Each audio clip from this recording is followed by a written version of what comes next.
বাংলাদেশের ইতিহাসে যুক্ত হতে যাচ্ছে এক গর্বময় অধ্যায়। প্রথমবারের মতো কোনো বাংলাদেশি নারী যাচ্ছেন চাঁদে পা রাখতে। পদার্থবিদ ও প্রকৌশলী রুতবা ইয়াসমিন স্পেস নেশনের নারী কেন্দ্রিক মুন পাইওনিয়ার মিশনের অংশ হিসেবে সফলভাবে প্রশিক্ষণ শেষ করেছেন। এখন তিনি প্রস্তুত চাঁদের পথে যাত্রা শুরু করার জন্য। 16 এপ্রিল স্পেস নেশন মিশনের অংশগ্রহণকারীদের নাম প্রকাশ করে, যার মধ্যে রুতবার নাম সামাজিক মাধ্যমে আলোচনার জন্ম দেয়। এই মিশনে অংশগ্রহণকারী অধিকাংশই নারী, যেখানে রুতবা শুধু বাংলাদেশ নয় বরং বৈশ্বিক মহাকাশ অভিযানে নিজের অবস্থান জানান দেন।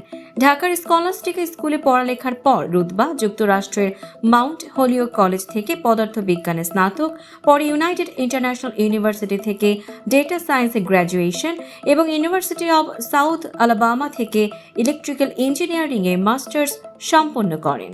জিওম্যাগনেটিক স্ট্রোম নিয়ে গবেষণা থেকেই মহাকাশের প্রতি তার আগ্রহ বাড়ে। এরপর ইভিএ স্পেশালিস্ট হিসেবে প্রশিক্ষণ পান, যার দায়িত্ব ছিল চাঁদের মাটিতে হাঁটা, রেডিয়েশন প্রতিরোধ এবং স্থানিক সম্পদ সংগ্রহ। একটি লাইফ সাপোর্ট সিস্টেমে ত্রুটি দেখা দিলে রুতবা তার দক্ষতায় পুরো টিমকে 60 সেকেন্ড হাতে রেখে সমস্যার সমাধান করেন। তিনি বলেন, মাত্র 11% মহাকাশচারী নারী। আমি এই সংখ্যা পরিবর্তনের স্বপ্ন দেখি। তার লক্ষ্য চাঁদের মাটিতে পা রাখা এবং ভবিষ্যৎ প্রজন্মের নারী বিজ্ঞানীদের অনুপ্রাণিত করা।